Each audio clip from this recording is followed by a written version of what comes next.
وعن أنس بن مالك رضي الله عنه قال: قال رسول الله صلى الله عليه وسلم: من صلى الصبح في جماعة ثم قعد يذكر الله حتى تطلع الشمس ثم صلى ركعتين كانت له كأجر حجة وعمرة.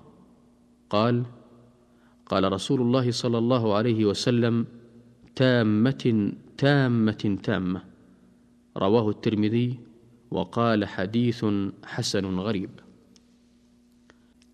وعن عمارة ابن شبيب السبائي رضي الله عنه قال: قال رسول الله صلى الله عليه وسلم: من قال لا إله إلا الله وحده لا شريك له، له الملك وله الحمد، يحيي ويميت وهو على كل شيء قدير، 10 مرات على إثر المغرب، بعث الله له مسلحة يحفظونه من الشيطان حتى يصبح، وكتب الله له بها 10 حسنات موجبات، ومحى عنه 10 سيئات موبقات، وكانت له بعدل 10 رقبات مؤمنات.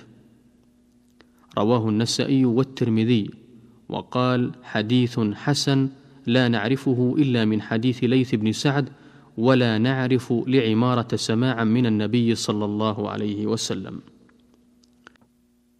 وعن بريدة رضي الله عنه قال: قال النبي صلى الله عليه وسلم: من ترك صلاة العصر فقد حبط عمله.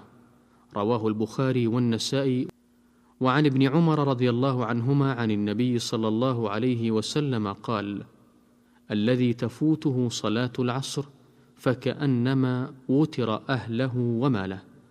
رواه مالك والبخاري ومسلم وأبو داود والترمذي والنسائي.